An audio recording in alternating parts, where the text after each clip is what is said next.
जय हिंद। Welcome to exception finance. तो आज हम बात करने वाले आरबीआई मॉनेटरी पॉलिसी 2.0 के बारे में। ठीक है। तो यहाँ पे जो आरबीआई पॉलिसी पहले जो हुई थी यहाँ पे, तो उस पर तो मैंने यहाँ पे ऑलरेडी एक डिटेल्ड वीडियो बना दिया है। तो उसमें सारे टर्मिनोलॉजीज़ को मैंने डिटेल से यहाँ पे एक्सप्लेनेशन किया है कि उसका मतलब क्या होता है, क्यों होता है। तो अगर आपको ये चीज़ें से अगर आपको पता नहीं है तो आप पहले जाके ये वीडियो देख लीजिए, क्योंकि ये वीडियो में मैं यहाँ पे डायरेक्टली बात करने वाला हूँ। ठीक है। तब हम देखते हैं क्या हो रहा है। ठीक है। तो आपको पहले आपको आना है आरबीआई की ऑफिशियल वेबसाइट पे। आपको न्यूज़ में तो यहाँ पे कहीं पे भी मिल सकता है अगर आप लिखोगे तो, लेकिन आपको ऑलवेज यहाँ पे ऑफिशियल वेबसाइट पे आके देखना है, क्योंकि यहाँ पे आपको और भी यहाँ दूसरी चीज़ें होती है तो आपको देखने को मिल जाती है। तो आप एक ऐसी प्रैक्टिस रखिए कि कुछ भी चीज़ अगर आपको पता लगा नहीं तो एक आप ओरिजिनल सोर्स से यहाँ पे ढूंढ के निकाल लेते, आपको और भी ज़्यादा कुछ पता चलता है कि अगर यहाँ पे क्या कुछ हो रहा है तो वो हमको पता लग जाता है। ठीक है। तो यहाँ पे आकर आप देखोगे तो यहाँ पे मॉनेटरी पॉलिसी स्टेटमेंट यहाँ पे आपको देखने को मिल जाएगा। ठीक है। तो वो यहाँ पे है। ठीक है। अब हम बात करते हैं कि यहाँ पे क्या बोला गया है।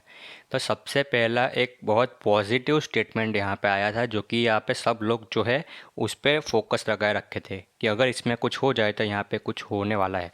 तो इसी का यहाँ पे आरबीआई ने यहाँ पे कंफर्मेशन दिया है कि जो पॉलिसी का रिपो रेट है वो यहाँ पे अनचेंज यहाँ पे रहने वाला है 4% पे। तो ये सबसे बड़ी एक अच्छी बात है यहाँ पे। तो ये वाला 4.0% अभी लोएस्ट रेट पे यहाँ पे कितने टाइम से यहाँ पे ऑलमोस्ट यहाँ पे अप्रैल महीने पिछले मंथ के अप्रैल से पिछले ईयर के अप्रैल से यहाँ पे 4% पे यहाँ पे अनचेंज यहाँ पे रह रहा है। ठीक है। तो ये एक अच्छी बात है कि इकोनॉमी को अगर रिवाइव करना है तो गवर्नमेंट को जो रिपो रेट है वो तो डाउन में ही रखना पड़ेगा, तो ही यहाँ पे थोड़ा सा इकोनॉमी को यहाँ पे बूस्ट मिल सकता है। ठीक है। और एक बात है कि MPC ऑल्सो डिसाइडेड, ठीक है, यानी कि monetary policy committee also decided to continue with the accommodative stands as long as necessary to revive and sustain growth on a durable basis. ठीक है। And continue to mitigate the impact of कोविड-19 on the economy. ठीक है, while insuring the inflation remains within the target going forward. ठीक है।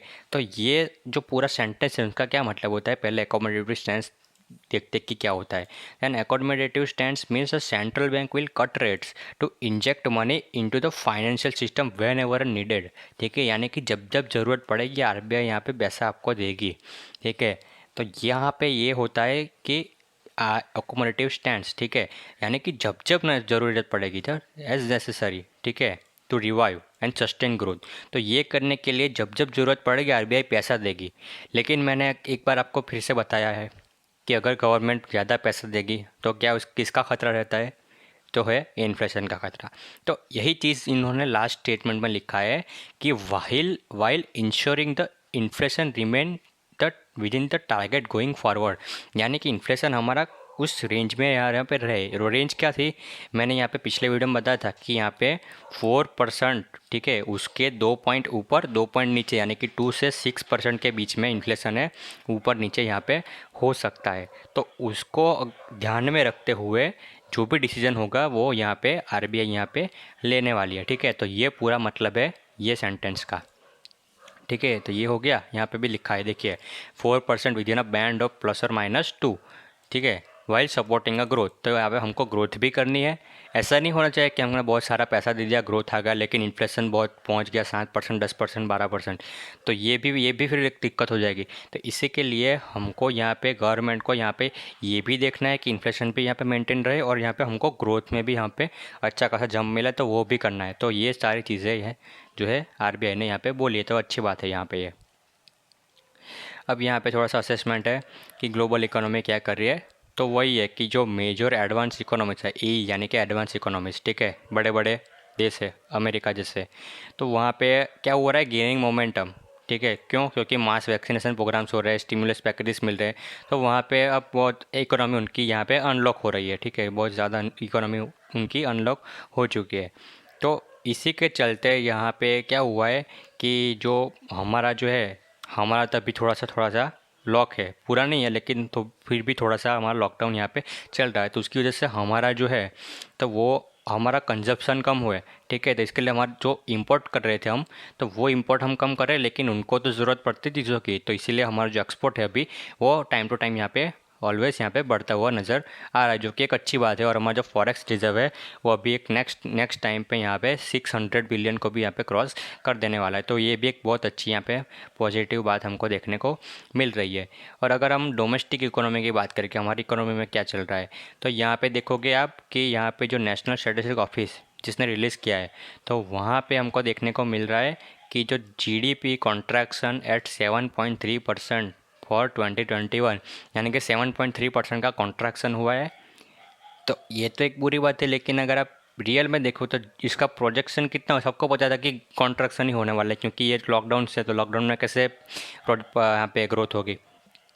तो जो projection की हुई थी वो प्रोजेक्शन थी 8.5% की प्रोजेक्शन थी कि इतना परसेंट से गिरेगा, ठीक है। लेकिन उतना कॉन्ट्रैक्शन नहीं हुआ, थोड़ा सा कम हुआ यहाँ पे, ठीक है। तो ये एक अच्छी बात है कि इतना भी नहीं हुआ। While GDP growth in Q4 at 1.6% year on year, ठीक है। तो यहाँ पे इतनी यहाँ पे ग्रोथ दिखाई है Q4 में यहाँ पे, ठीक है। तो ये एक चीज़ है। अब यहाँ पे सबसे इम्पोर्टेंट बात है कि ऑन June 1 द इंडिया, यहाँ पे आईएमडी डिपार्टमेंट ने क्या किया, फोरकास्ट किया है नॉर्मल साउथ वेस्ट मानसून को। ये सबसे बड़ी इम्पोर्टेंट बात है कि यहाँ पे जो हमारा मानसून है, हमारी जीडीपी अभी इतनी निर्भर कर रही है अभी कि अगर मानसून अगर गलत आ गया, ठीक है, यहाँ पे तबाही मच गई, तो हमारी जीडीपी को बहुत ज़्यादा अफेक्ट होने वाली है। क्योंकि जो किसान लोग हैं उसको अभी लॉकडाउन की वजह से और ये सारी चीज़ों की वजह से ऑलरेडी उनको यहाँ पे बहुत ज़्यादा हिट हुआ है। और अगर एक और बार यहाँ पे फिर से एक बार यहाँ पे थोड़ा सा चीज़ें यहाँ पे हो जाती है इधर उधर, तो यहाँ पे फिर उनका हालत जो किसानों की है वो यहाँ पे बहुत ज़्यादा ख़राब होने वाली है। और आपको पता है कि एग्रीकल्चर सेक्टर का जो है वो कितना ज़्यादा रोल रहता है इंडियन इकोनॉमी में, ठीक है। जब सारी हमारी जो जीडीपी कॉन्ट्रैक्शन हुई थी -23.9%, ठीक है, तब वहाँ पे सिर्फ एग्रीकल्चर सेक्टर या अकेला सेक्टर था जिसने यहाँ पे हेल्प की थी इतना ज़्यादा गिरने से बचाने में, ठीक है। तो इसीलिए हमारी जो अभी जीडीपी को रिवाइव करना है उसमें एग्रीकल्चर सेक्टर का बहुत ज़्यादा हमको निर्भर रहे, हम उन पे ज़्यादा से ज़्यादा हमारा फोकस है। तो ये सबसे ज़्यादा यहाँ पे इम्पोर्टेंट बात है, ठीक है। और यहाँ पे प्रोजेक्शन अच्छा दिखाया है कि अभी नॉर्मल मानसून होने वाला है, तो ये चीज़ अच्छी है। अब देखते हैं यार ऊपर वाला क्या करता है भाई, अच्छा मानसून दे दे तो अच्छा रहेगा, सबका अच्छा भला होगा, ठीक है। तो ये चीज़ है। अब हम देखें तो यहाँ पे क्या लिखा है, यहाँ पे कुछ नहीं है, industrial production registered a broad base improvement, ठीक है। यहाँ पे मैन्युफैक्चरिंग सेक्टर ने एक अच्छा परफॉर्मेंस दिया है अभी, तो ये ही लिखा है इसने, ठीक है। उसके बाद यहाँ पे एक चीज़ बताई है कि जो हमारा अप्रैल में, ये तो ऑलरेडी बात हो चुकी थी हमारी, मैंने पहले ही बताया था आपको यहाँ पे कि यहाँ पे क्या हुआ था कि जो मॉडरेशन यहाँ पे जो इन्फ्लेशन है, तो अप्रैल में वो यहाँ से गिर चुका है। यहाँ पे 5.5% मार्च में था, तो अप्रैल में कितना हो गया 4.3%। यहाँ पे इतने परसेंट से यहाँ पे इन्फ्लेशन यहाँ पे जो है कम हो चुका है, ठीक है। तो यहाँ पे ये एक अच्छी बात है। और फूड इन्फ्लेशन जो है 2.7% से यहाँ पे गिर चुका है, तो ये यहाँ पे एक अच्छी बात है, ठीक है। तो अब देखते हैं गोइंग फॉरवर्ड, ठीक है, आउटलुक देखते हैं कि अभी जीडीपी का प्रोजेक्शन वोजेक्शन वो सब चीज़ें क्या है। तो सीधे हम यहाँ पे मुद्दे की बात पे आते हैं, हम इधर उधर नहीं देखेंगे। तो यहाँ पे क्या है, क्या यहाँ पे दिखा है कि taking into consideration the all factors, यानी कि जो भी फैक्टर्स है उसके चलते यहाँ पे इन्फ्लेशन का डेटा यहाँ पे प्रोजेक्शन किया है कि प्रोजेक्टेड एट 5.1% ड्यूरिंग 2022, यानी कि यहाँ पे इतना प्रोजेक्शन परसेंट यहाँ पे इन्फ्लेशन हमारा 5.1% से 2021 में 2022 ये साल में यहाँ पे रहने वाला है, ठीक है। तो यहाँ पे जो हमारा इन्फ्लेशन का डेटा है वहाँ पे क्या हुआ है कि यहाँ पे थोड़ा सा जो है डेटा ज़्यादा हुआ है। मैं आपको यहाँ पे भी दिखाता हूँ, शायद मैंने लिखा हुआ है, तो अगर मुझे मिल जाए, हाँ ये रहा, ठीक है। तो यहाँ पे रिटर्न इन्फ्लेशन टारगेट एट 4%, ठीक है, फॉर द 5 ईयर पीरियड। तो यहाँ पे जो आरबीआई ने जो इन्फ्लेशन का डेटा पहले दिया था, ठीक है, तो वो तो दिया था कि 4% का रहने वाला है, लेकिन थोड़ा सा भी बदलाव किया है क्योंकि थोड़ा सा महंगाई भी बढ़ गई है। यहाँ पे थोड़ा सा बदलाव करके यहाँ पे दिखा है कि यहाँ पे एक ये साल के लिए, ठीक है, ये साल के लिए यहाँ पे जो है 5.1% यहाँ पे रहने वाला है, ठीक है। अब उसमें से 5.2% इन Q1, पहले कितना था, पहले था, हाँ पहले था जो देखिए 5 पॉइंट, यहाँ पे देखोगे 5.2% था पहले, अभी 5.1% किया है, ये तो ठीक है। और यहाँ पे कितना हुआ है फिर 5.4% इन Q2, 5 पॉइंट यहाँ पे देखिए, यहाँ पे जंप आ गया ना। तो मैंने जैसे बताया था कि इन्फ्लेशन में भी थोड़ा सा डेटा यहाँ पे चेंज हुआ है, इन्फ्लेशन यहाँ पे थोड़ा सा ज़्यादा हो रहा है। तो वो हमको देखने को मिल रहा है कि Q2 में 4.3% था पहले, तो अब जाकर वो हो रहा है 5.4%। यहाँ पे उसने फोरकास्ट यहाँ पे किया है, ठीक है। अरे 4.7% इन Q3, ठीक है, 4.7%। तो पहले कितना था, पहले था यहाँ पे इन 5.1% Q4 एंड Q3 में यहाँ पे प्रोजेक्शन किया था। यहाँ पे कितना हो, 4.7% एंड 5.3%। और यहाँ पे ऑलमोस्ट फिर यहाँ पे सेम ही है, ठीक है। तो ये चीज़ यहाँ पे इन्फ्लेशन में, यहाँ पे जो नया डेटा इन्फ्लेशन का, ये यहाँ पे प्रोजेक्शन हो चुका है। तो यहाँ पे पहले जो इन्फ्लेशन था उसमें से यहाँ पे थोड़ा सा इन्फ्लेशन यहाँ पे थोड़ा सा ज़्यादा हमको देखने को मिल रहा है। लेकिन अभी भी हमारा जो इन्फ्लेशन है वो हमारे जो टॉलरेंस बैंड है उसके अंदर ही है। उस वो क्या था कि 2 से 6 के बीच में हमारा इन्फ्लेशन रहने वाला है। तो ये तो अभी थोड़ा सा ऊपर नीचे होता रहता है, ठीक है। अब हम थोड़ा सा जीडीपी के बारे में आते हैं, ठीक है। वो भी मैं यहाँ पे स्क्रॉल कर लेता हूँ। हाँ, अब मिल जाएगा। यहाँ पे भी थोड़ा सा जो आरबीआई ने थोड़ा सा प्रोजेक्शन अपना चेंज कर दिया है, क्योंकि यहाँ पे क्या होता है कि मैंने तो आपको बताया था कि ये पूरा जो होता है वो छोटे टाइम फ्रेम के लिए नहीं होता। ये जो प्रोजेक्शन होता है वो पूरे लंबे टाइम के लिए यहाँ पे प्रोजेक्शन यहाँ पे किया जाता है। यहाँ पे तो 5-5 साल का भी यहाँ पे प्रोजेक्शन यहाँ पे कर देते हैं, ठीक है। यहाँ पे देखिए, यहाँ पे अगले साल का भी प्रोजेक्शन यहाँ पे हो चुका था, ठीक है। तो यहाँ पे तो उसने प्रोजेक्शन किया था, लेकिन सेकंड वेव भी आ गई, हिट हो गई, आपको ज़्यादा इफेक्ट पड़ी है। तो यहाँ पे टाइम टू टाइम आके गवर्नमेंट को एक्शन भी लेना पड़ता है, ठीक है। तो यहाँ पे एक्शन लेते हैं तब उनको पता लगता है कि नहीं इतना ज़्यादा हिट हुआ है, तो यहाँ पे फिर प्रोजेक्शन में थोड़ा सा जो चेंजेस भी यहाँ पे आता है। तो इसीलिए यहाँ पे जो है उन्होंने यहाँ पे आके इन्फ्लेशन में भी जो चेंजेस है वो बताया कि इतना इतना थोड़ा सा भी वो बदलाव हो किया है। हमारा जो प्रोजेक्शन था पहले उसमें से हम थोड़ा सा यहाँ पे इतना चेंज कर रहे हैं। यहाँ पे सेम जीडीपी में भी यहाँ पे हमने पहले इतना फोरकास्ट किया था, लेकिन जो इसकी यहाँ पे ये सिचुएशन की वजह से हम थोड़ा सा यहाँ पे चेंजेस कर रहे हैं, ठीक है। तो ये चीज़ होती है। तब यहाँ पे देखो कि तो यहाँ पे क्या हो रहा था कि real GDP growth is now projected at 9.5%, ठीक है। 9.5 देख के ये बहुत बुरी बात है, यहाँ पे थोड़ी सी डबल डिजिट होना चाहिए था। देखिए पहले क्या था, 2020 टू 2021 में यहाँ पे 10.5% पहले प्रोजेक्टेड था, डबल डिजिट ग्रोथ प्रोजेक्टेड थी, ठीक है। लेकिन अभी यहाँ पे प्रोजेक्शन थोड़ा सा कम करके 9.5% यहाँ पे हो चुका है। तो यहाँ पे एक थोड़ी सी एक बैड न्यूज़ अगर आप बोल सकते हो तो है, लेकिन ये भी रियलिटी है, क्योंकि अब इकोनॉमी हिट हुई है तो कोई बात नहीं यार, फिर हो जाएगी। लेकिन और आप देखिए कि कंसिस्टिंग ऑफ 8.5% इन Q1, तो Q1 ने पहले कितने थे, 26.2% थी पहले प्रोजेक्शन, ठीक है। तो वो कम करके अभी कितनी हो चुकी है, 18.5%। तो ये भी एक बहुत ये न्यूज़ है, ठीक है। उसके बाद देखिए 7.9% इन Q2, तो पहले कितनी थी, पहले थी 5.4। तो यहाँ से हम देखते हैं कि रिवाइवल यहाँ पे थोड़ा सा शुरू होने लगा है, ठीक है। तो यहाँ से अब हमको यहाँ पे जो है थोड़ा सा देखने को मिलने वाला है। और यहाँ पे 7.2% इन Q3, तो यहाँ पे Q3 में कितना था, 5.4%। तो यहाँ पे 7.3 हुआ है।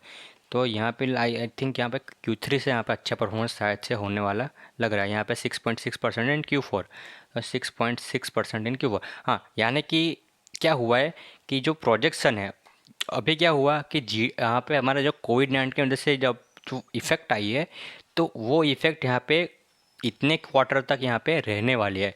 तो यहाँ पे तो फिर हमारा वैक्सीनेशन प्रोग्राम भी तो चल रहा है अच्छा खासा, ठीक है।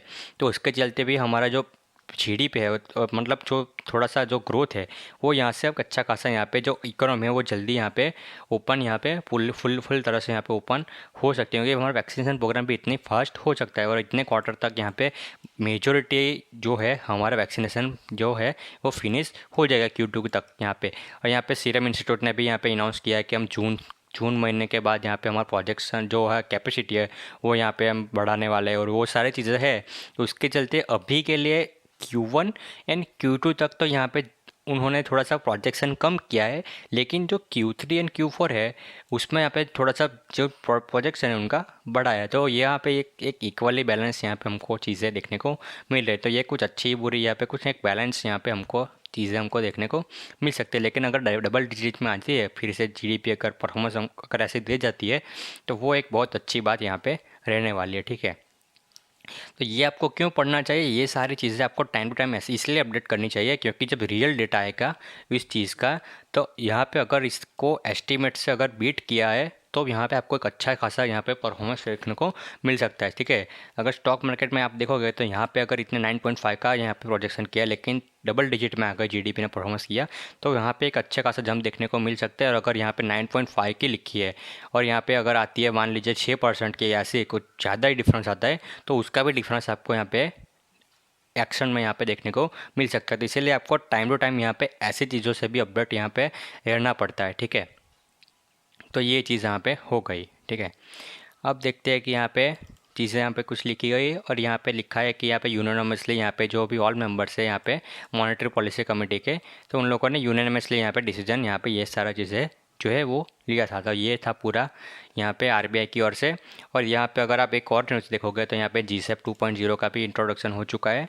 तो यहाँ पे RBI to pump ₹1.2 lakh crore under GSAP 2.0। ठीक है, तो वो यहाँ पे यहाँ पे 1.2 लाख करोड़ के यहाँ पे लिक्विडिटी देने वाले हैं। ठीक है, तो यहाँ पे और यहाँ पे बाइंग करेंगे यहाँ पे, तो यहाँ पे और यहाँ पे गवर्नमेंट और बॉन्ड्स की बाइंग करेंगे तो उतना पैसा उस ज़रिए यहाँ पे मार्केट में यहाँ पे आने वाला है। ठीक है, तो ये चीज़ है।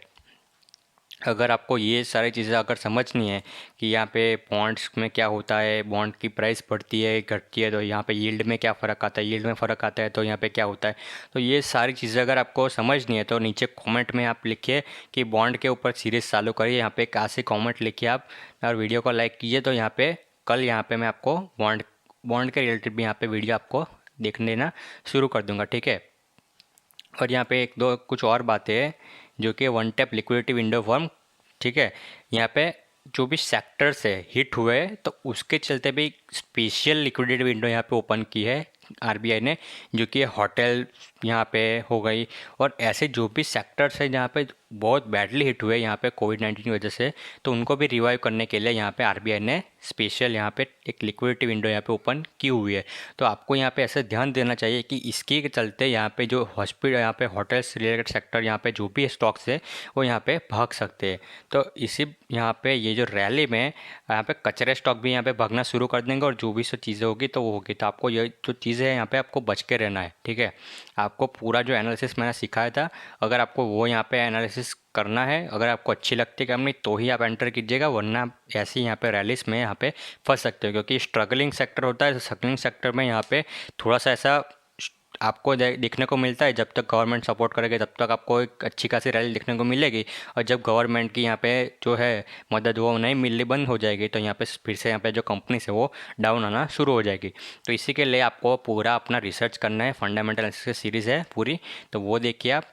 ठीक है, तो अगर आपको ये वीडियो अगर अच्छा लगा हुआ है, अगर आपको कुछ जानने को मिला है नया, तो प्लीज़ वीडियो को लाइक कीजिए, सब्सक्राइब कीजिए और कमेंट में मुझे बताइए कि आपको बॉन्ड्स के ऊपर एक सीरीज़ चाहिए कि नहीं चाहिए। ठीक है, तो मैं मिलता हूँ आपको अगले वीडियो में, तब तक के लिए गुड बाय, जय हिंद, भारत माता की जय।